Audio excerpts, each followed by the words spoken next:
Olá pessoal, sejam todos muito bem-vindos ao nosso curso de formação discente e profissional para o enfrentamento do HIV/AIDS. Então, nesta nossa aula de hoje, nós vamos estar falando sobre a terapia antirretroviral, certo? A famosa TARV, e ainda vamos estar falando um pouco mais da PrEP e também da PEP, as duas profilaxias pré-exposição e pós-exposição, agora num contexto farmacológico, tá bom? Então, fica com a gente até o final desta aula.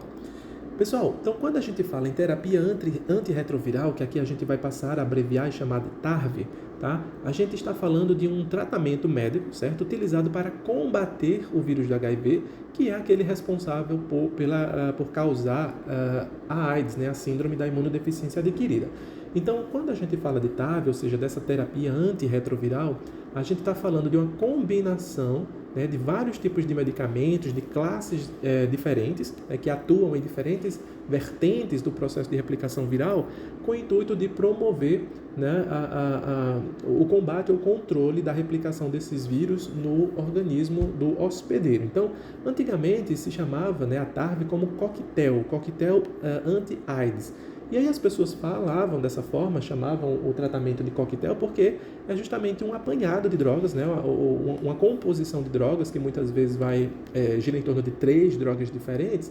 Então, por ter essa composição múltipla, né, de drogas, então as pessoas chamavam erroneamente de coquetel anti-AIDS, né, ou anti-HIV. Mas o mais correto é a gente chamar, obviamente, de terapia antirretroviral.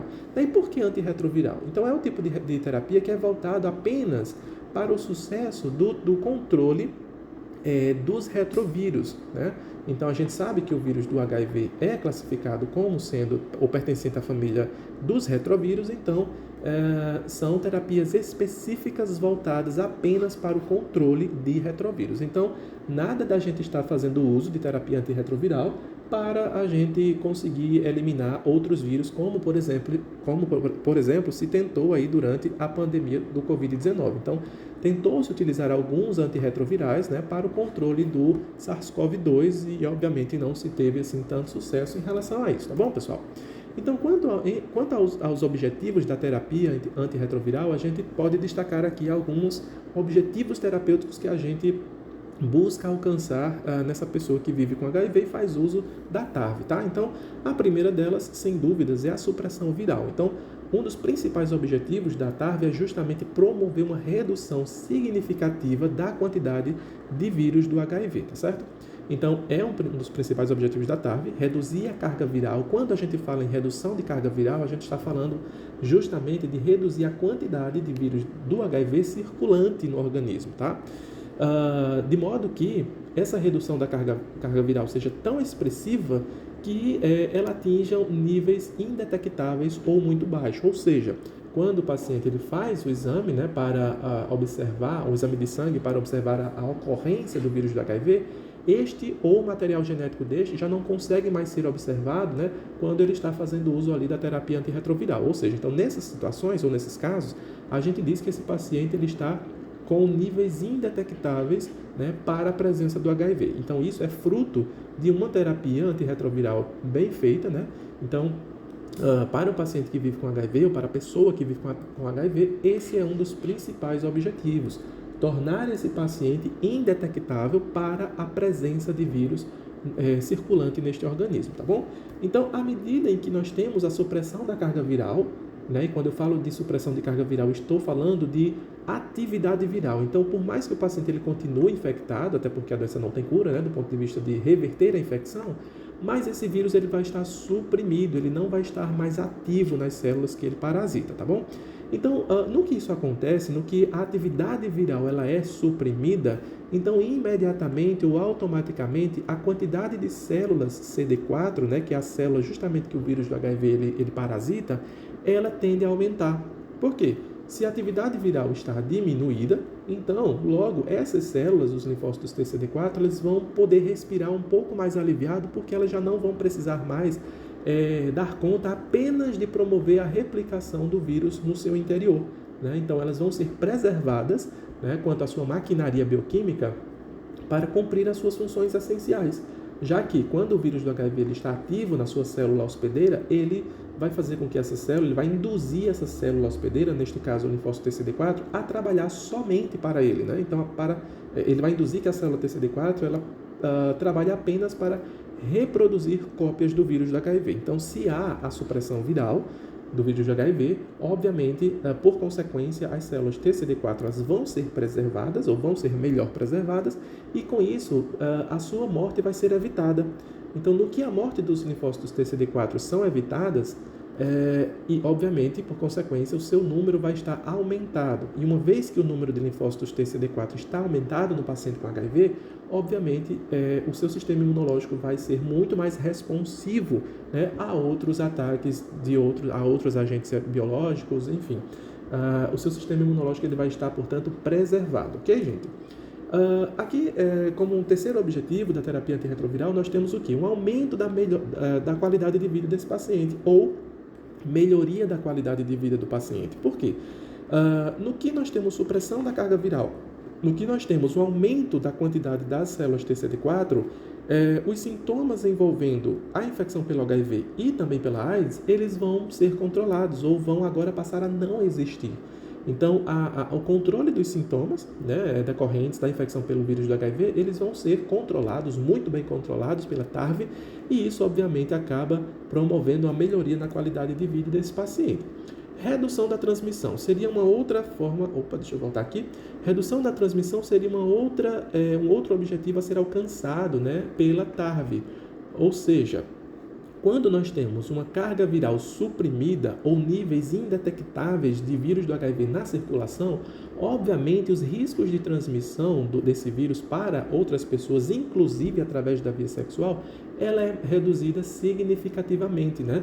Então a gente diz que o paciente que está com níveis indetectáveis de vírus no seu organismo, ele não pode transmitir o vírus por vias sexuais, inclusive. Então, a gente fala que o paciente que é indetectável, ele também é intransmissível.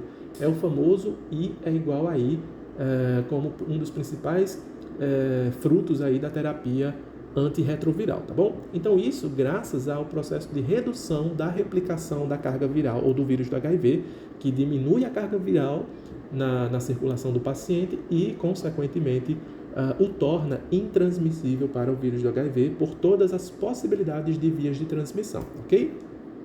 Prolongamento da expectativa de vida é um outro objetivo a ser conquistado pela TARV, né? Então, a transformação da infecção pelo HIV em uma doença crônica gerenciável, em vez de uma sentença de morte como era no passado, é algo extremamente positivo que só pode ser alcançado a partir do surgimento e da utilização da TARV, né, da terapia antirretroviral. Então, hoje, um paciente ou uma pessoa vivendo com HIV, ela consegue viver ou ter uma expectativa de vida semelhante a qualquer outra pessoa que não tenha nenhum tipo de doença crônica, né?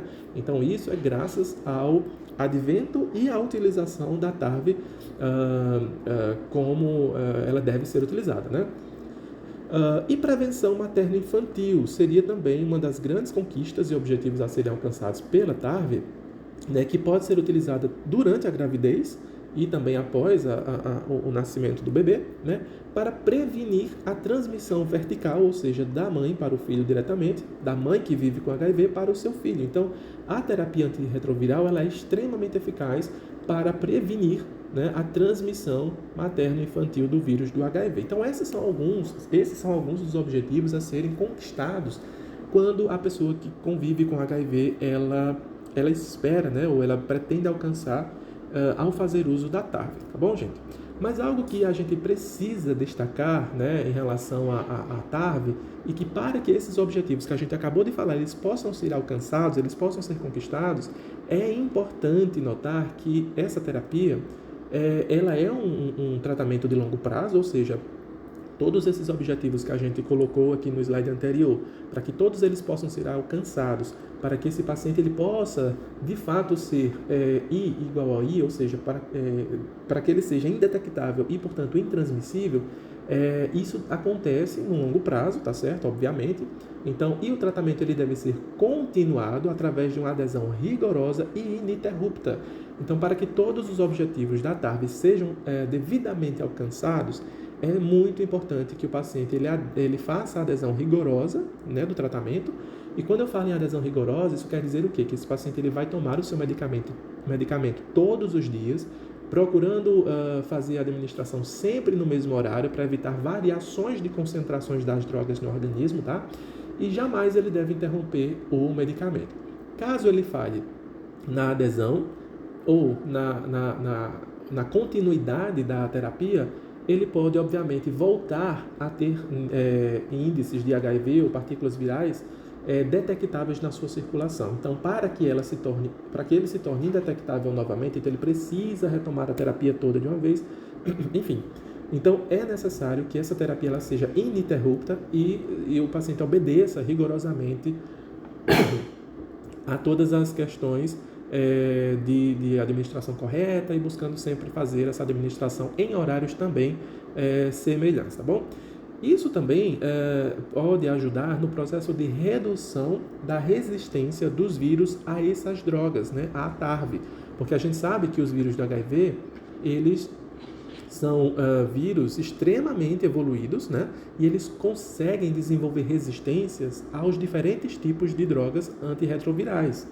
Então, se o paciente ele interrompe o tratamento e depois volta a fazer e fica nessa o tempo inteiro, nesse meio tempo os vírus do HIV podem desenvolver mecanismos de resistência a essas drogas.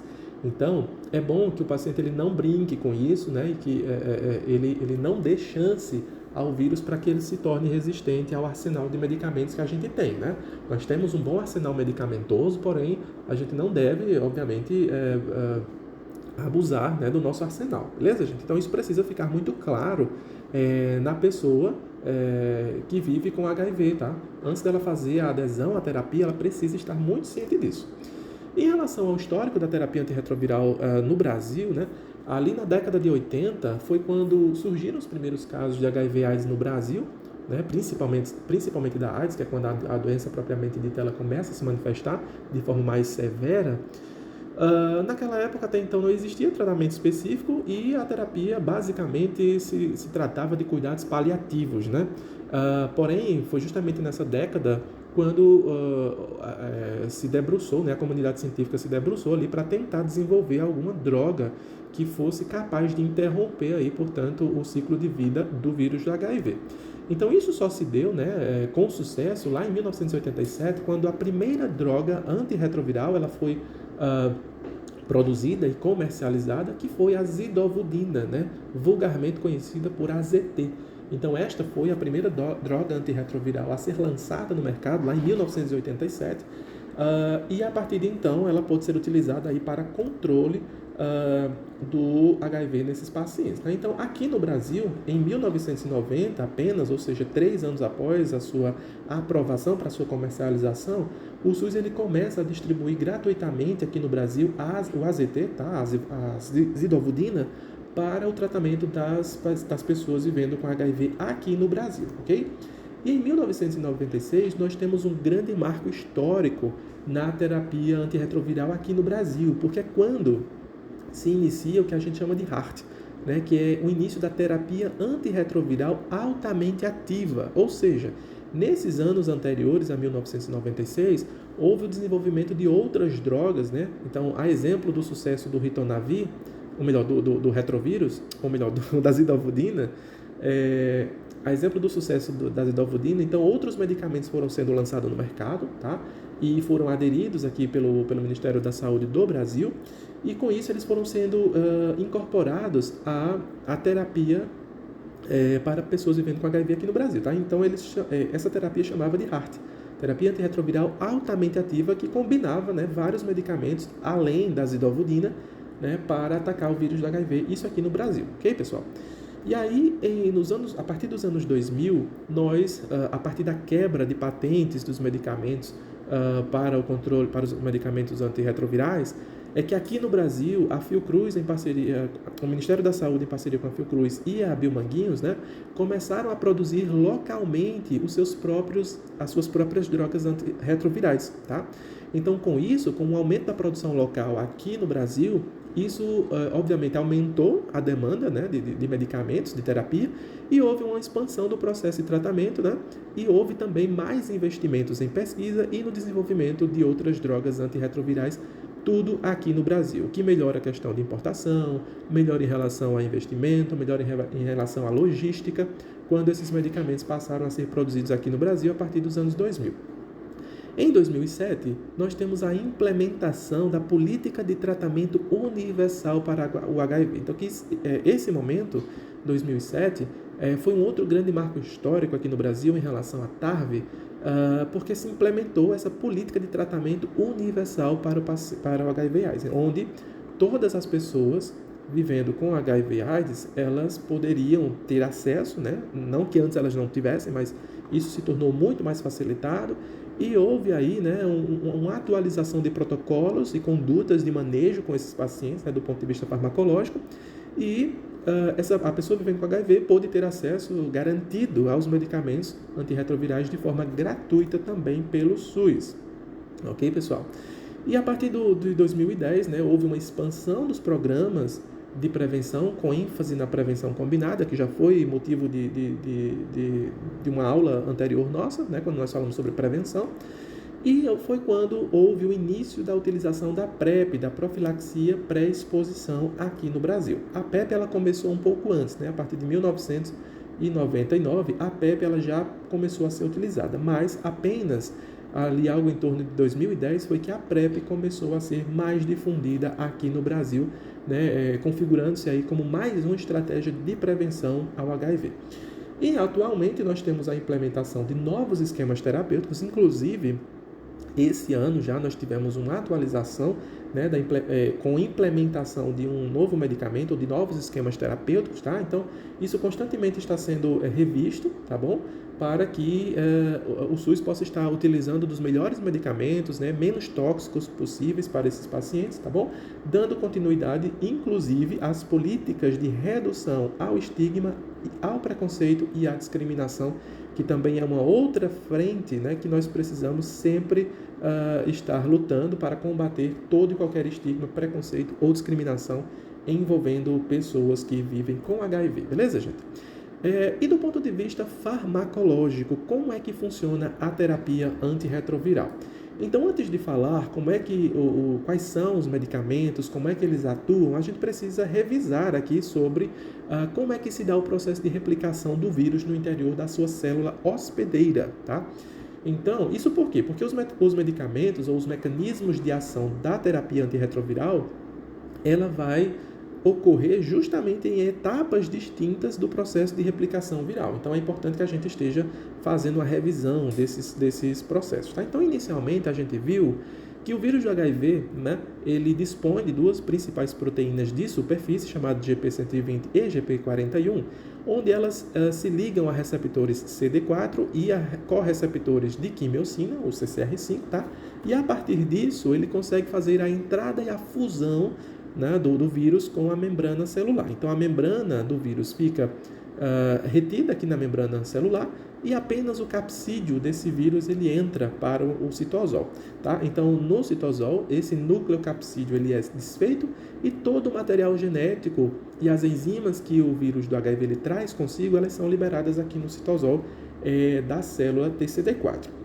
Então, o RNA que veio lá do vírus do HIV, ele vai ser convertido através de uma enzima chamada transcriptase reversa em um DNA. Então, nós temos aqui um RNA do vírus sendo transformado ou convertido em uma fita simples de cDNA, que depois vai se tornar uma fita dupla de DNA. Então, quando eu falo cDNA, isso quer dizer de DNA complementar a fita de RNA. Tá? Então, depois esse RNA ele vai ser destruído por uma RNase, e essa fita de DNA complementar vai dar origem a outra fita, né, complementando assim, portanto, ou formando assim, portanto, uma fita dupla de DNA. Esse DNA de fita dupla, agora ele pode ser integrado dentro do genoma da célula hospedeira. E uma vez que isso acontece, aí sim o vírus tem acesso a toda a maquinaria nuclear da célula hospedeira para fazer com que haja os processos de transcrição, tá, desse material genético e assim produzindo várias outras cópias de RNA mensageiro a partir do genoma do vírus, tá?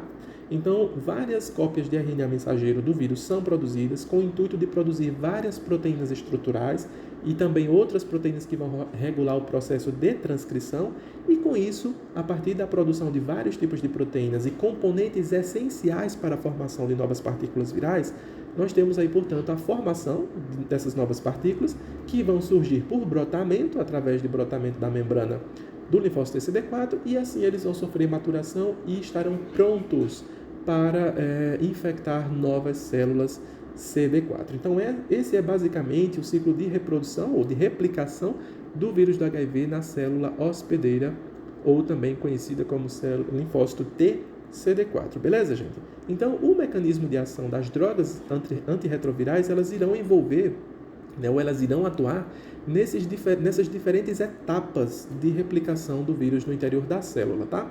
Então, quando a gente fala de arsenal terapêutico, quando a gente fala de terapia antirretroviral e possibilidades de terapias, a gente pode incluir aqui diversas classes, de medicamentos que vão estar atuando em diferentes frentes do processo de replicação viral. Então, a saber, nós temos drogas que são consideradas inibidoras da entrada do vírus na célula hospedeira. Nós temos também drogas que são inibidoras da fusão do vírus com a membrana da célula. Nós temos aqui também drogas que são classificadas como drogas que são inibidoras da transcriptase reversa, nucleosídeos, tá? Então, que usam nucleosídeos para promover a inibição da transcriptase reversa. Nós também temos outra classe que são inibidores da transcriptase reversa, porém que não são nucleosídeos, ou seja, que não utiliza bases nucleosídicas para inibir a transcriptase reversa. Nós temos também drogas que são ditas inibidoras da protease, que é uma enzima extremamente importante para o processo de produção de proteínas do HIV na célula do hospedeiro. E, por fim, nós temos os inibidores da integrase, aquela enzima que promove a integração do material genético do vírus do HIV no genoma do hospedeiro. Tá? Então, vamos passear um pouquinho aqui sobre essas terapias. Então, quando a gente fala em objetivos das drogas que são inibidoras de entrada e inibidoras de fusão, a gente quer dizer com isso que essas drogas pertencentes a essas classes, elas têm a finalidade de impedir a entrada do vírus do HIV nas células de defesa do organismo, principalmente ou especificamente o linfócito TCD4 e também nos macrófagos, tá bom? Então, no que a gente impede a entrada do vírus do HIV nas células do organismo, obviamente a gente está impedindo aí o seu processo de reprodução ou replicação. Então, só para a gente relembrar como é que acontece esse processo, nós temos aqui a célula TCD4, que seria a célula hospedeira, e o vírus do HIV tentando fazer a infecção. Então, como é que isso acontece? A gente sabe que o processo infeccioso ele se dá inicialmente através do contato da proteína GP120 do HIV com o receptor CD4 da célula hospedeira. Então, há primeiramente esse contato, GP120 com o receptor CD4, e na sequência, essa primeira interação aproxima um pouco mais a partícula viral da membrana da célula. Então, nesse segundo momento, após a interação do GP120 com o receptor CD4, a GP41 vai agora conseguir interagir com o correceptor CCR5, tá? Então, percebam que a partir dessa segunda interação da GP41 com o correceptor de quimiocina CCR5 é que o vírus ele consegue aproximar mais ainda na membrana da célula hospedeira e, com isso, promover o processo de fusão e de entrada dessa partícula viral para o interior da célula. Então, percebam que a membrana ela se integra à a membrana do vírus se integra à membrana celular e o núcleo capsídeo consegue entrar para o citosol da célula hospedeira. Então, esses são os mecanismos de entrada do vírus do HIV na sua célula hospedeira. Então, quais são as drogas disponíveis aí no mercado que inibem esse processo? Então, nós temos aqui como inibidor de entrada o fostenzamvir, tá? Que inibe justamente a interação da GP120 com o receptor CD4, evitando o primeiro estágio de ligação viral. Então, percebam que essa droga, certo? Aqui está a sua estrutura, ela vai justamente se ligar aqui na região da GP120 que interage com o receptor CD4. Então, ela ocupa esse lugar que deveria ser local de interação com o receptor CD4. Então, com isso, ela impede esse contato GP120 com o receptor CD4 e não há, portanto, a interação do vírus com a célula hospedeira já nesse primeiro contato. Nós temos também outras duas drogas, uma delas chamada de Maraviroc e a outra de Leronlimab, né, que são drogas antagonistas do receptor de quimiocina CCR5. O que é uma droga antagonista, né? A gente diz que uma droga ela é antagonista quando ela vai contrapor o efeito de uma determinada estrutura. Neste caso, contrapor o efeito do CCR5, ou seja, ela vai bloquear esse receptor CCR5, fazendo com que ele não esteja mais disponível para interação com o GP41 do vírus do HIV. Tá? Então, é uma droga, portanto, antagonista do correceptor CCR5, que impede a ligação do correceptor com a GP41, tá, gente? Não é a GP120, não, é a GP41, que ela é quem interage com o correceptor de quimiocina CCR5, tá bom? E com isso promoveu o acoplamento viral. Então vejam só aqui nessas ilustrações. Então, tanto aqui nós temos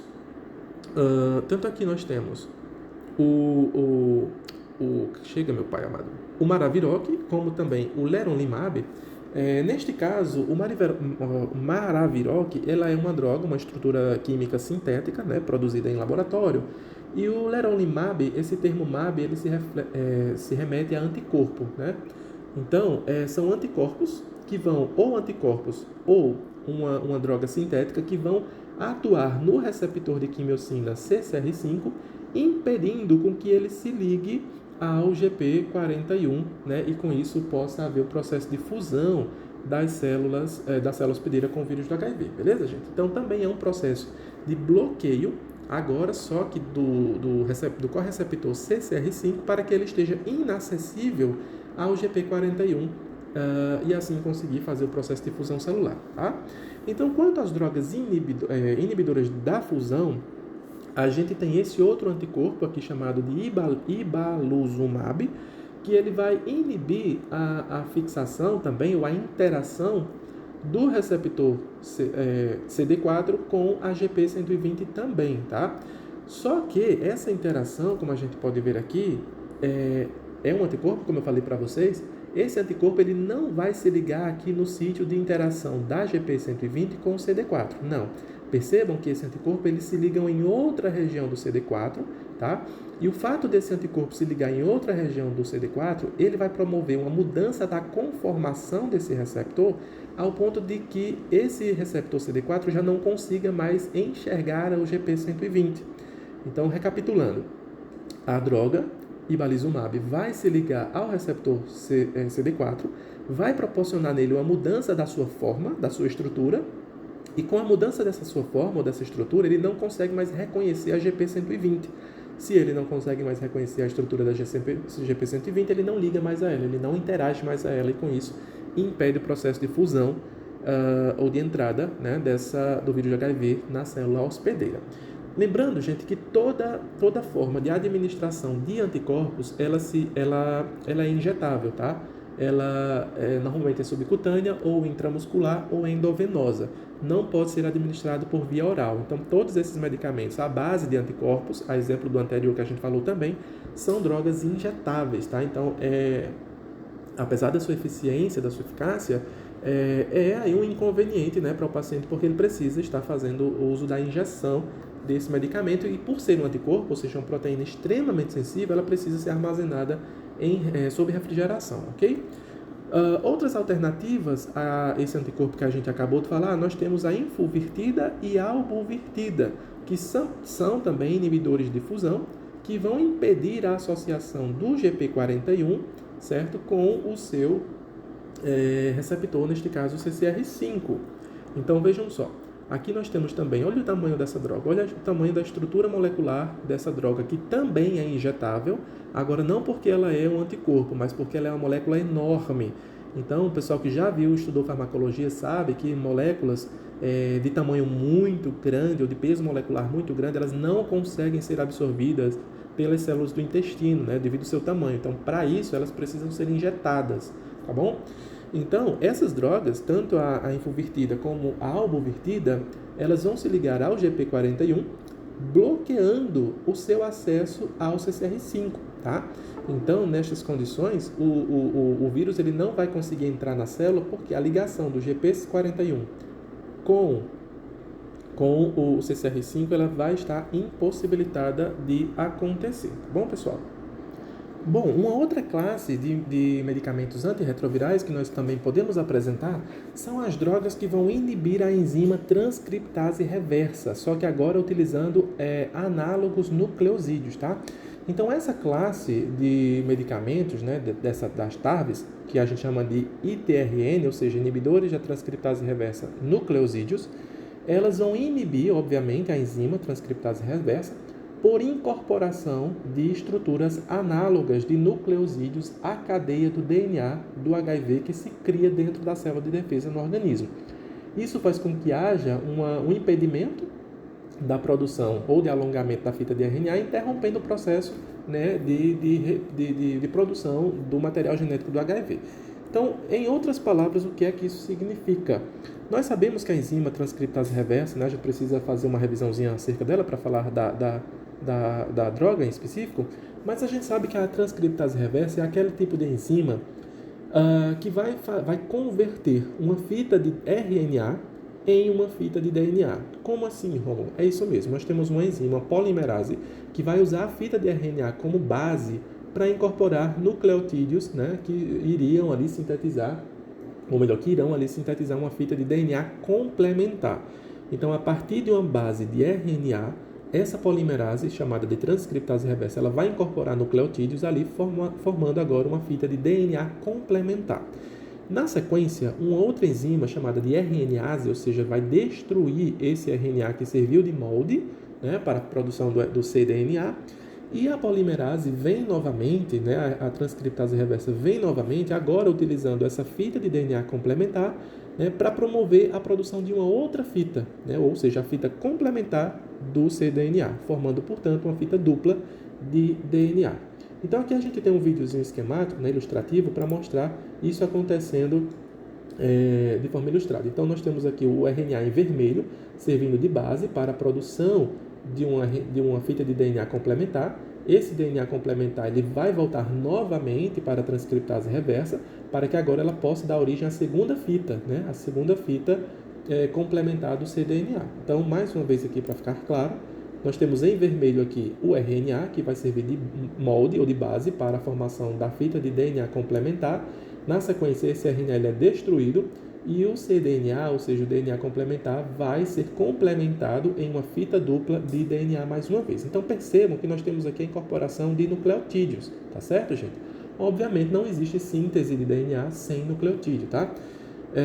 Mas, ok, a gente viu que a inibição da enzima transcriptase reversa ela acontece, mas não é uma inibição da enzima propriamente dita. O processo de inibição da enzima transcriptase reversa ela se dá porque para construir o DNA a gente usa nucleotídeos errados, tá? Isso vai confundir essa enzima transcriptase reversa e vai chegar um tempo que ela não vai mais conseguir produzir a fita de DNA.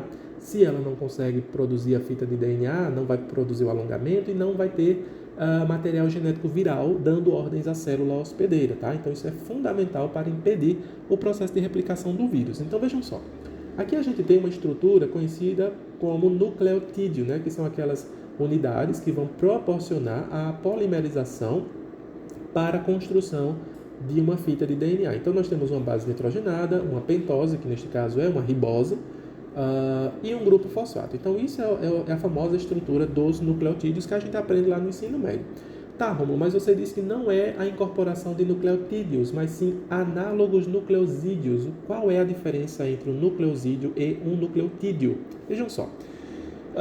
Aqui nós temos a estrutura de um nucleotídeo, mais uma vez, onde nós temos uma pentose, neste caso uma ribose, que tanto pode ser uma desoxirribose para DNA e uma ribose para RNA, tá certo? Nós temos a incorporação de uma base nitrogenada, que tanto pode ser uma base púrica ou pirimídica, Se ela for uma base púrica, ela pode ser adenina ou guanina. Se for uma base pirimídica, ela pode ser citosina, uracila e timina, tá? Então, uma base nitrogenada junto a uma pentose e mais os grupos fosfatos, tá? Esses fosfatos vão conferir a energia necessária para a junção de diversas cadeias de nucleotídeos e formar, assim, portanto, o DNA.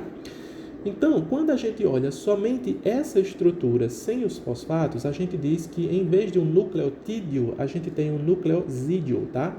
Então, nucleosídeo nada mais é do que um nucleotídeo sem os grupos fosfatos, tá bom? Então, sobra o que? Apenas a pentose, ou seja, o açúcar, a ribose, e a base nitrogenada, tá? Então, isso é uma estrutura nucleosídica. Ok, Romulo? Mas para produzir o DNA eu preciso de nucleotídeo e não de nucleosídeo apenas.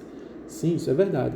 Só que o medicamento, né, o medicamento na forma de TARV, ele vem como essa estrutura nucleosídica. Por quê? Porque os grupos fosfatos, quem vai colocar nessa droga, nessa molécula, é a própria célula do hospedeiro, tá?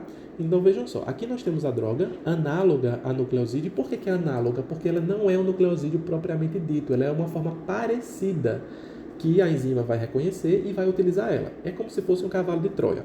Em vez de usar os nucleosídeos normais para produzir uma cadeia de DNA, eu vou usar uma forma adulterada. E isso vai confundir a minha enzima transcriptase reversa, tá? Então vejam só, eu faço a administração desse análogo de nucleosídeo. Lá no interior da célula, ele vai recebendo os grupos fosfatos necessários. E quando aí sim eu tenho o nucleotídeo... Opa, voltando aqui. Quando aí sim eu tenho o nucleotídeo completo, com os grupos fosfatos, ele vai ser adicionado à fita ali em crescimento pela transcriptase reversa. Mas percebam que aqui ela está até ilustrada em vermelho para dizer que ela é um análogo, ela é um agente confundidor da transcriptase reversa, em vez de ser azulzinho aqui que seria o normal, tá? Então esse análogo nucleosídeo, que é diferente dos nucleosídeos normais, ao ser incorporado na fita de DNA, ele vai produzir erro nessa fita. A polimerase, neste caso a transcriptase reversa, vai reconhecer esse erro e vai parar o processo de produção de DNA. Se não tem produção de DNA, não tem viabilização do vírus do HIV. Então é dessa forma que os inibidores da transcriptase reversa, nucleosídeos, eles acontecem, né? Dessa forma como eles atuam. E aqui a gente tem alguns representantes dessa classe, tá? Alguns medicamentos como representantes dessa classe. Então nós temos o abacavir, bastante utilizado. Nós temos a zidovudina, que é o AZT, que foi o primeiro antirretroviral a ser produzido na história. E nós temos a lamivudina e o tenofovir. Então, esses 4 medicamentos, a estavudina também, mas principalmente a entricitabina também, essas drogas que estão circuladas, né, esses inibidores da transcriptase reversa nucleosídicos que estão circulados, são os mais utilizados aqui no Brasil e em outras partes do mundo também, tá? Então percebam, façam a comparação aí, onde você estiver, da estrutura do que seria um nucleosídeo convencional dessas outras estruturas, né, dessas drogas. Então vejam só, vamos pegar aqui a estrutura da lamivudina. Quando a gente pega a estrutura da lamivudina e compara com o nucleosídeo normal, a gente vê certas diferenças, tá? Então é por isso que elas são chamadas de análogos nucleosídeos. Elas não são os nucleosídeos convencionais, elas são drogas que se assemelham aos nucleosídeos. Isso causa uma confusão no processo de produção de DNA e a polimerase, ou seja, a transcriptase reversa, reconhece esses erros e para a produção, para o alongamento da fita de DNA. Tá? Então é dessa forma que a transcriptase reversa ela consegue ser inibida. Não é uma inibição direta na enzima, é uma inibição do processo de alongamento da cadeia de DNA, ok? Então aqui a gente consegue ter esse vislumbre, né, de outra forma. Aqui nós temos a transcriptase reversa sendo esquematizada e aqui em preto nós temos um filamento original de DNA e aqui em vermelho a fita filha, né, ou a fita complementar de DNA que está sendo produzida. Então, aqui nós temos um nucleotídeo normal sendo incorporado na fita de DNA, então até aqui tudo bem. A transcriptase reversa não vai reconhecer isso como nada anormal, sendo que conforme vão sendo incorporadas, né, moléculas estranhas ou análogos nucleosídeos que são estranhos, são moléculas diferentes daquilo que deveria ser o normal, a interrupção da cadeia, ou do alongamento da cadeia, ela é interrompida, né? O processo de alongamento ela é interrompida porque a transcriptase reversa ela falha em continuar adicionando essas drogas que não são os nucleosídeos convencionais, tá bom, gente? De modo semelhante, a gente também tem os inibidores da transcriptase reversa não nucleosídeos. Então, diferentemente da classe anterior, esses inibidores dessa enzima, eles não usam análogos nucleosídicos, tá? Por outro lado, eles vão inibir diretamente a enzima transcriptase reversa, bloqueando a sua ação e a multiplicação do vírus. Então, a diferença dessas duas classes é que a nucleosídica ela usa análogos de nucleosídeos, enquanto que essa outra classe ela vai usar moléculas diferentes que não se assemelham a nucleosídeos, tá? E que vão bloquear diretamente a enzima transcriptase reversa, tá? Então, se trata de uma inibição não competitiva. E o que seria uma inibição competitiva? Nós teríamos a droga e outra molécula do hospedeiro competindo pela mesma enzima. Então, não se trata de uma inibição competitiva e não há fosforilação intracelular das drogas. O que é que eu estou querendo dizer com isso? Que esse processo de adição de grupos fosfatos no interior da célula, ele não acontece, tá? Então, é uma droga que já vem pronta para uso, por quê? Porque ela vai inibir diretamente a enzima, tá? Então, se trata de substratos químicos que vão se ligar a uma porção não essencial da transcriptase reversa. O que é que eu estou querendo dizer com isso? Quando eu digo que essa droga, esse substrato químico, ele vai se ligar a uma porção não essencial, eu estou querendo dizer com isso que ele não vai interagir no sítio de ação principal dessa enzima. Ele vai se ligar em uma outra área dela, tá? Então, essa imagem, ela consegue ilustrar bem isso. Então, nós temos aqui a enzima em roxo, tá certo? E nós temos aqui o substrato da enzima em azul. Então, a gente sabe que toda enzima, para que ela funcione, ela precisa reconhecer o seu substrato no seu local, no seu sítio de ação, ok? Então, quando essa enzima reconhece o seu substrato, ela consegue metabolizar esse substrato, tá bom? A gente diz que o inibidor ele é competitivo quando essa minha droga, que eu vou chamar de D, ela interage justamente no sítio ativo da enzima. Então, aí ela ocupa o lugar dessa enzima que deveria ser o substrato que deveria ocupar. Neste caso, essas drogas elas não são inibidoras competitivas, tá? Então, como é que elas agem? Elas agem em um local diferente na enzima, então percebam que elas atuam num local longe do sítio ativo, tá?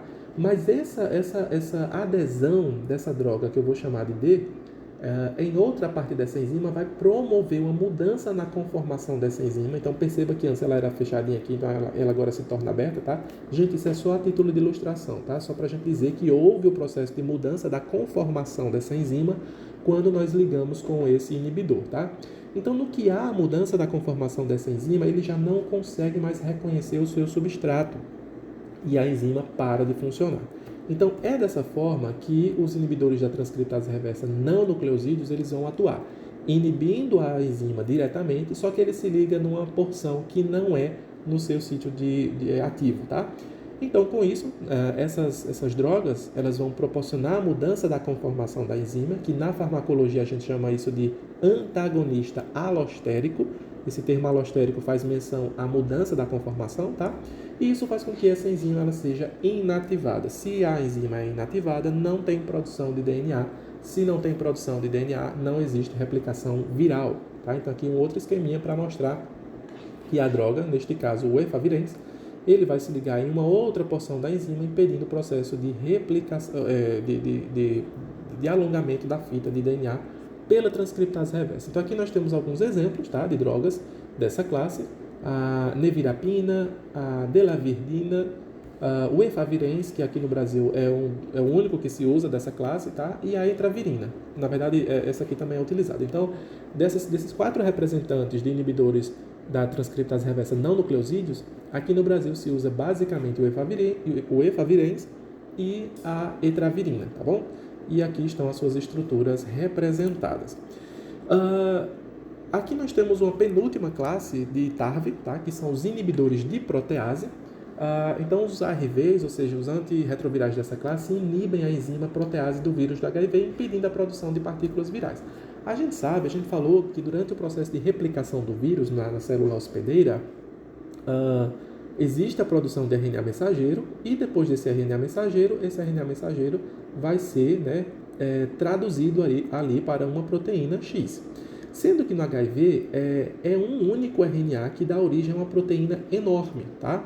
É uma proteína que precisa depois ser clivada em locais estratégicos por essa enzima, a protease, e cada fragmento desse dá origem a uma proteína diferente, tá certo? Então é dessa forma que o HIV ele trabalha. Ele produz um único grande peptídeo, e esse peptídeo depois vai sendo clivado por essa enzima, a protease, para dar origem, assim, portanto, a diferentes tipos de proteínas. Então, aqui eu trouxe essa estrutura química de dois aminoácidos, né, que é a fenilalanina e a prolina, que é justamente nessa junção da fenilalanina com a prolina que essa enzima, a protease, ela reconhece onde ela precisa clivar esse polipeptídeo. Então, ela não sai clivando esse polipeptídeo aleatoriamente, não. Não. Ela só reconhece essas porções, né, de junção de fenilalanina com prolina. Então, ela enxergou esses dois aminoácidos, ela vai lá e cliva, tá bom? Então, é uma enzima bastante esperta que ela reconhece os seus locais de clivagem. Então, no que isso acontece, ela gera outros subprodutos, que vai dar origem a proteínas diferenciadas, ok? E aqui a gente tem uma droga como sendo um inibidor de protease. Então, essa droga, ela vai confundir essa enzima, tá? Então, percebam que a semelhança estrutural que há nessa droga, que usa como base a estrutura de alguns aminoácidos, tá certo?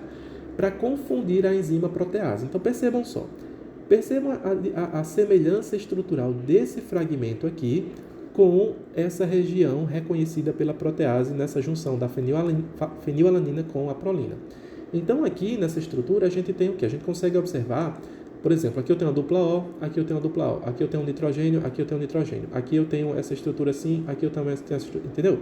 Então, é uma droga sintetizada em laboratório que usa de estruturas semelhantes à da fenilalanina com a prolina, e essa estrutura, ela vai se ligar, essa estrutura como droga, tá? Ela vai se ligar à enzima protease e dessa forma bloqueá-la. Então é um bloqueio que existe direto da enzima protease. No que eu tenho o bloqueio direto da protease, ela não consegue mais reconhecer esse polipeptídeo e ele permanece intacto. Então, se eu tenho falha na produção de proteínas, eu tenho falha na produção de novos vírus. Por quê? Porque os vírus precisam dessas novas proteínas para serem formados, tá? Então, pense na estrutura do capsídeo, pense na estrutura do GP120, do GP41, enfim, todas as proteínas que o vírus precisa para infectar novas células, para compor a sua partícula e infectar outras células, ocorre porque essa enzima protease ela vai lá cumprir o seu papel e promover, né, a formação de novas proteínas. Então, se ela está bloqueada, há falha na produção de novos vírus, ok, gente? Então, como representantes dessa classe dos inibidores da protease, a gente tem aqui essas opções, tá? Então, percebam que são moléculas grandes também, tá? Que conseguem se ligar especificamente à enzima protease e, assim, enganá-la ou sequestrá-la, deixando ela indisponível para clivar os polipeptídeos que a célula hospedeira produz. Então, aqui no Brasil, nós temos todos eles disponíveis, sendo que o atazanavir é um dos mais prevalentes, o ritonavir também é bastante utilizado, tá certo? O saquinavir também. Enfim, são algumas das possibilidades terapêuticas, algumas drogas que a gente tem como pertencentes a essa classe dos inibidores de protease. E, por fim, como classe de antirretrovirais, a gente tem os inibidores da integrase. Como a gente viu, essa enzima ela é responsável por inserir o material genético do HIV no DNA humano. Então, a enzima integrase, depois que o material genético do vírus ele é produzido pela transcriptase reversa, a enzima integrase se liga a esse fragmento de DNA produzido e leva ele até o DNA da célula hospedeira. Lá ele consegue fundir esse fragmento do DNA viral ao DNA da célula hospedeira e, com isso, a maquinaria nuclear da célula hospedeira consegue promover a transcrição, né, dos genes do vírus do HIV. Beleza, gente? Então, o que esses medicamentos fazem é justamente inibir a ação dessa enzima da integrase. Então, ela está bloqueada, ela está inacessível, portanto, para promover a integração do material viral junto ao DNA genômico da célula hospedeira. Então, nós temos dois principais representantes, o raltegravir e o dolutegravir, certo? Este último, o dolutegravir, ele é mais novo aqui no Brasil, ele foi incorporado recentemente. Deixa eu só voltar aqui. Ele foi incorporado recentemente nos esquemas terapêuticos aqui no Brasil, tá? Então, são as duas principais drogas inibidoras da enzima integrase, ok, gente? Então aqui a gente tem uma visão geral e ampla, né, das possibilidades de intervenções terapêuticas, né, oferecidas pelas TARVs, no sentido de bloquear a replicação do vírus. Então a gente tem aqui desde a inibição da entrada do vírus pela figura do Marivaroc, Maraviroc, melhor dizendo. Nós temos aqui o enforvirtida também inibindo o processo de difusão de entrada, inibição da transcriptase reversa, inibição da integração e também inibidores das proteases. Ou seja, nós temos vários tipos de interceptação, né, do processo de replicação viral. Então, nenhum desses antirretrovirais mencionados podem matar ou atingir o vírus do HIV isoladamente. Apenas a combinação de várias dessas classes de antirretrovirais é que podem diminuir a replicação do vírus de forma específica. E é por isso que as pessoas erroneamente chamavam de coquetel para tratamento do HIV. Não é um coquetel, é uma combinação de diferentes tipos de classes de medicamentos antirretrovirais, tá bom? Então, isso torna a terapia muito mais eficaz quando eu intercepto o vírus em diferentes estágios do seu processo de replicação e também evita o processo de resistência, né? Ou seja, que o vírus desenvolva mecanismos de resistência a essas drogas. Então, aqui nós temos, né, aqui o rol ou a lista de medicamentos disponíveis no SUS aqui no Brasil, né? Então, são cerca de 22 medicamentos em 34 apresentações farmacêuticas diferentes, então vocês podem estar lendo aqui com mais calma, tá bom? Eu só quero chamar a atenção aqui para vocês, né, dessas combinações aqui, nas figuras 28, 29 e 30, onde nós temos o famoso 2 em 1, que é o tenofovir junto com a entricitabina. Nós temos outro 2 em 1 agora juntos na mesma composição, o tenofovir com a lamivudina. Então nós temos duas drogas da mesma classe, neste caso, em um único comprimido. Isso ajuda bastante o paciente, né, no processo de adesão à terapia. E aqui nós temos o famoso 3 em 1, que é o tenofovir com a lamivudina com o efavirenz. Então, 3 drogas diferentes num único comprimido também ajuda bastante no processo de adesão à terapia por parte do paciente com HIV, tá bom? Então, como iniciar a terapia antirretroviral? A gente já viu quais são os medicamentos, como é que eles atuam, e agora como é que a gente inicia a TARV? Quais são os protocolos? Então, no passado, isso de acordo com esse consenso brasileiro lá do ano 2000 para a terapia antirretroviral, se preconizava que a terapia ela deveria ser iniciada a se considerar, né, a carga viral e a contagem de células CD4, principalmente. Então, para o paciente iniciar a terapia, a carga viral precisaria estar muito elevada e a contagem de células de CD4 deveria estar menor do que 350 células. Então, se o paciente não tivesse com a contagem menor do que isso, ele não iniciava a TARV de imediato, tá certo? E outra condição seria que esse paciente ele pudesse apresentar qualquer sintoma. Então, se a carga viral fosse extremamente elevada, se o paciente tivesse uma contagem menor que 350 ou se ele apresentasse qualquer sintoma, aí ele poderia iniciar a terapia antirretroviral, isso de acordo com esse protocolo lá dos anos 2000. Depois, hoje, o que está em vigor é que o início da terapia antirretroviral ele é recomendado para todos os pacientes que vivem com HIV, independentemente do seu estágio clínico ou imunológico. Ou seja, o paciente foi diagnosticado com o vírus do HIV, ele imediatamente inicia a TARV, tá certo? E deve-se sempre enfatizar que a terapia, ela deve ser, uma vez iniciada, ela jamais deverá ser interrompida para que o paciente ele possa usufruir, né, ou gozar dos benefícios da terapia e assim conseguir conquistar todos aqueles objetivos que a gente falou lá no início da aula, tá bom? E em situações de priorização do atendimento para o início da TARV, qual seria o manejo? Então, esse manejo que eu vou falar aqui para vocês, ele está de acordo com as diretrizes, né, o protocolo clínico e as diretrizes terapêuticas para o manejo da infecção pelo HIV em adultos, de 2018. Da mesma forma que tem para adultos, também tem para gestantes e crianças, tá? São protocolos diferentes. Então, isso aqui são para pacientes adultos. Então, o manejo, ele diz o seguinte, que se tiver que haver lá no local de tratamento, na unidade de saúde, se tiver que haver a priorização de algum tipo de paciente, seja lá por qual motivo for, ou porque tem pouco medicamento, ou porque não vai atender todos os pacientes, então existe uma lista de priorização. Então, as pessoas que vivem com HIV, que são sintomáticas, essas são as prioritárias para iniciar a TARV, tá?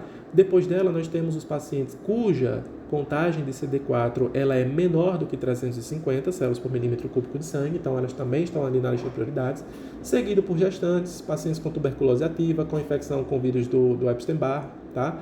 Ou com infecção pelo vírus da hepatite C, tá? Ou se tiver também risco para doenças cardiovasculares aumentado, tá? Então, essas são a lista de prioridades para priorizar, né, alguns pacientes diante de algumas condições.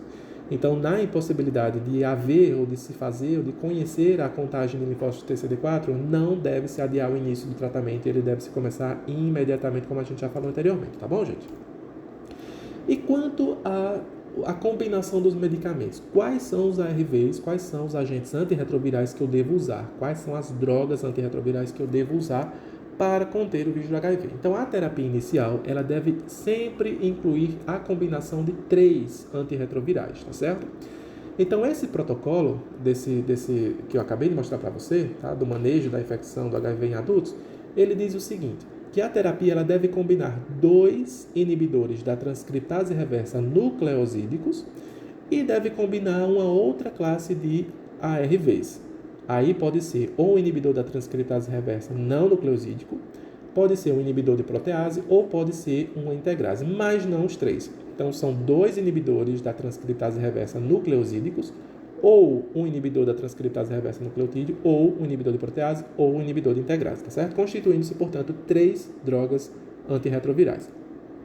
Hoje no Brasil existe um esquema que ele é o preferencial ou ele é o esquema preconizado para todo paciente adulto. Então, as 2 drogas inibidoras da transcriptase reversa nucleosídicas são a lamivudina e o tenofovir. Então, estas são as drogas preconizadas, né, por aquele protocolo lá. Então, já existem, sim, e para terminar, e a outra droga aqui para compor as 3 seria o dolutegravir, que é um inibidor de integrase. Então, hoje, o tratamento básico, o tratamento preferencial de combinação de antirretrovirais no Brasil para os diagnosticados ou recém-diagnosticados é justamente essa composição: lamivudina, tenofovir e dolutegravir. São esses 3 medicamentos que o paciente deve fazer uso. Sendo que a lamivudina e o tenofovir, eles são formulados juntos. Então, é o famoso 2 em 1. Então, nós já temos aqui o tenofovir com a lamivudina dentro de um único comprimido. E o dolutegravir, ele vem separado em outro frasco, tá? Então, é um comprimido deste aqui, do tenofovir com a lamivudina, já que ele é 2 em 1, e um comprimido do dolutegravir. Então, são 2 comprimidos que o paciente precisa tomar apenas uma vez ao dia, obedecendo-se sempre o mesmo horário. Então, aqui é o esquema de TARV preferencial para adultos hoje. Então, entra justamente isso que eu acabei de falar para vocês, né, que seria o tenofovir junto com a lamivudina, mais o dolutegravir como sendo a segunda droga. Então, é o 2 em 1, cada um com 300 mg, mais o dolutegravir de 50 mg, uma vez ao dia. Então, esse é o esquema preferencial. Obviamente que pode ter algumas variações a depender do estágio do paciente, ou seja, se ele tiver co-infecção com tuberculose, o dolutegravir ele deve ser substituído pelo efavirenz, tá? Que seria uma outra droga. Porém, depois que ele se livrar da tuberculose, ele deve voltar para esse esquema preferencial. Se o paciente tiver qualquer uma dessas condições, ou seja, co-infecção por tuberculose, com um ou mais critérios de gravidade abaixo, ou seja, se ele tiver com tuberculose, associado com a contagem de células CD4 menor do que 100 células, se tiver alguma outra doença oportunista ou necessidade de internação hospitalar grave ou tuberculose disseminada, aí o dolutegravir ele tem que ser substituído pelo raltegravir, que também é um outro inibidor de integrase, certo? E, obviamente, depois que ele se livrar de todo esse quadro, ele deve voltar sempre para o esquema preferencial, que consiste em tenofovir, lamivudina e dolutegravir. Beleza, gente? Na impossibilidade do paciente não tolerar a lamivudina com o tenofovir, existe essa outra alternativa, que é o abacavir mais lamivudina, tá? Então, essa é uma alternativa, uma combinação alternativa para os pacientes que têm contraindicação para a lamivudina com o tenofovir, beleza, gente? E aí, gente, a gente vai entrar agora para dar um caminhamento para o fim da nossa aula sobre a PrEP e a PEP do ponto de vista farmacológico, né? Nós já vimos que tanto a PrEP como a PEP hoje se encaixam aí como uma nova estratégia para a prevenção, né, de infecção e disseminação do vírus HIV. Então, no Brasil, a PrEP ela é indicada para pessoas que apresentam maior risco de exposição ao HIV. Lembrando que a PrEP é a profilaxia pré-exposição ao vírus do HIV. Então, o paciente ele não está infectado, ele quer justamente evitar a contaminação. Então, a profilaxia pré-exposição. Então, segundo o protocolo clínico e diretrizes terapêuticas para a profilaxia do PrEP, né, é um documento que está disponível na internet, elaborado pelo Ministério da Saúde. Esse protocolo ele diz que essas pessoas, no caso a PrEP, ela é indicada para pessoas que fazem sexo anal ou vaginal, que têm uma quantidade diversa de parceiros sexuais, enfim, que obedeçam a esses critérios, né? Então a PrEP ela só é recomendada para pessoas que obedecem a esses critérios e que, por assim dizer, estariam mais vulneráveis ou suscetíveis à infecção pelo vírus do HIV, beleza? E as normas para a utilização dessa PrEP também segundo esse protocolo clínico. Voltando aqui, ela deve ser utilizada para pessoas que são HIV negativas, né? Deve ser acompanhada por um profissional, aliás, deve ser acessada a PrEP por um meio profissional de saúde, enfim. Deve também obedecer essas regras para a correta utilização da PrEP. Eu vou deixar que vocês façam a leitura com mais calma, para a aula não ficar mais longa do que já está, tá certo? E onde eu devo encontrar a PrEP, tá certo? Então, existe um link, ou melhor, no site do Ministério da Saúde e no Departamento de Doenças infecto-contagiosas, que mostra lá, através desse link, que eu vou deixar na descrição dessa aula, né, que você pode estar acessando e ver qual é a unidade de saúde mais próxima de você para que você possa estar fazendo uso e encontrando a sua PrEP. Então, vou deixar o link na descrição desse vídeo para que vocês possam estar acessando e buscando, né, sobre os locais mais próximos de vocês para estar fazendo a retirada da PrEP, obviamente se você se encaixar numa daquelas condições para usar esse tipo de medicamento. Lembrando, gente, que todo medicamento traz efeitos adversos, então o uso ele deve ser extremamente racional, tá bom? E do ponto de vista farmacológico, a PrEP ela é composta por duas drogas inibidoras da transcriptase reversa nucleosídicas. E aí as drogas de escolha são a entricitabina e o tenofovir. Então, essa composição, essa formulação é a que está disponível hoje como PrEP, tá certo? Aí na rede de saúde. Tá bom? Pelo SUS, distribuída também gratuitamente aí pelo SUS para esse público-alvo que nós acabamos de comentar. Entricitabina com o tenofovir, portanto, 2 inibidores da transcriptase reversa não nucleosídicos. E, por fim, a PEP é um medicamento composto por antirretrovirais também, oferecido gratuitamente pelo SUS desde 1999 e é destinado às pessoas que estão com suspeitas de terem entrado em contato com o vírus de HIV, ou seja, tive uma relação sexual, eu me furei com algum material perfuro cortante, estou suspeitando que eu estou com HIV. Tem saída? Tem. Eu posso fazer uso da profilaxia pós-exposição dentro de um intervalo de até 48 horas, certo? E para evitar a infecção, evitar que a infecção ela se estabeleça de fato. Então, a PrEP ela deve ser administrada aí durante 28 dias, tá certo? Naquele esquema preferencial que eu falei para vocês, que é o TDF, que é o tenofovir, mais o 3-TC, que é a lamivudina, mais o dolutegravir, tá bom? Então, esse é o esquema preferencial. Está aqui ele, né? Não precisava ter escrito aqui. Obviamente, deve ser feita a terapia corretamente, né? Com adesão bem feita, tomando todos os dias no mesmo horário. E em quase 50% dos casos, os efeitos adversos são leves, tipo dor de cabeça e desarranjo intestinal e cansaço. Por isso eu falo, todo medicamento tem efeitos adversos, ou provoca efeitos adversos. Então, uns mais, outros menos, mas é preciso considerar isso. E a terapia antirretroviral ela não deve ser feita de qualquer forma ou por qualquer motivo, tá bom? E para encaminhar para o final dessa aula, nós temos as novidades no entorno das terapias antirretrovirais. Então, saiu recentemente na mídia, já uma notícia agora, do mês de setembro de 2023, que o protocolo brasileiro de tratamento para o HIV, enfim, começa a ser revisado. Então, depois, né, da última gestão do Ministério da Saúde, que teve um grande foco no controle da Covid, enfim, depois de todo esse esse terremoto dentro do Ministério da Saúde, voltando esforços para o controle do Covid. Então, finalmente, outras políticas públicas de saúde, né, elas foram revistas e estão sendo revistas, né, já que elas ficaram um pouco despercebidas durante a pandemia pelo vírus do Covid. Então, o protocolo brasileiro para o tratamento do HIV começa a ser revisado já, né, neste ano. E uma outra novidade aqui, o Ministério da Saúde vai distribuir novo medicamento que facilita o tratamento do HIV. Esse novo medicamento faz menção ao Dovato, certo? Que seria o nome comercial, que nada mais é do que a composição de 2 tipos de inibidores da transcriptase reversa, ou melhor, a lamivudina, que é o inibidor da transcriptase reversa nucleosídico, e o dolutegravir, que é um inibidor de integrase, tá? Então, hoje, existem estudos muito recentes do final do ano passado para cá que recomendam esse tratamento simplificado.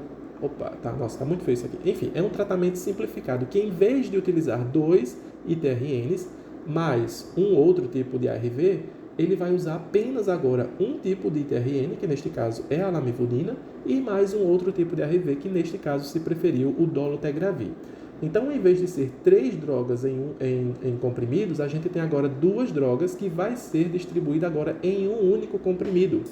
Qual é a vantagem disso? A gente tem drogas mais seguras, drogas mais bem toleradas, drogas mais modernas, como é o caso do dolutegravir, e esse esquema terapêutico reduzido, simplificado, demonstrou-se muito satisfatório, né? Ou seja, os estudos mostram que ele realmente funciona satisfatoriamente com menos droga. Então, isso para o paciente é muito importante, já que é um medicamento de uso contínuo, né? Para uso crônico.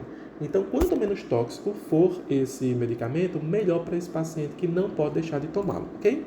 E outra novidade, também uma notícia recentemente, já desse ano, 10 de junho, é que a Anvisa aprova o primeiro medicamento injetável contra o HIV. Esse medicamento injetável diz respeito à PrEP, tá? Porque outros medicamentos injetáveis já existem, como a gente já falou, né, durante essa aula. Mas para a PrEP, não. Toda a PrEP hoje existente, ela é de uso oral, certo? Através de comprimidos. Mas agora a Anvisa liberou, né, essa outra forma terapêutica ou farmacêutica, na forma injetável, para ser utilizada como PrEP. E qual é a vantagem dela em relação ao comprimido, Rômulo? Já que ela é injetável, vai ter que furar, vai doer. Então, a vantagem é porque essa droga que é injetável, essa PrEP injetável, ela tem duração aí de até 60 dias. Ou seja, o paciente ele faz uso do injetável e dura 60 dias aí protegido, né? Então, ele teria que repetir essa injeção após 60 dias. Então, em vez de fazer a administração oral dos comprimidos da PrEP todos os dias, o paciente ele faz uso apenas de uma dose injetável que tem validade, aí tende a provocar o seu efeito por até 60 dias, tá bom? E para finalizar, qual seria o desfecho da terapia antirretroviral? Então, além de se alcançar todos aqueles objetivos que a gente falou lá no início da aula, o uso da terapia antirretroviral representa uma potente intervenção para a prevenção da transmissão do HIV. E olha só que coisa interessante.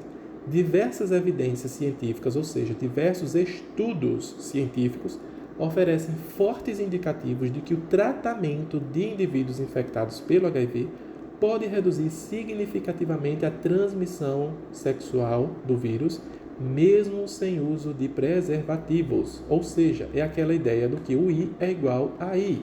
Se o paciente é indetectável, ele tem baixíssimas ou raríssimas chances de transmissão do vírus pela via sexual, mesmo se este não utilizar os preservativos. Assim, uma pessoa que convive com HIV sem nenhuma outra infecção sexualmente transmissível, seguindo a TARV corretamente e com carga viral suprimida há pelo menos 6 meses, tá certo?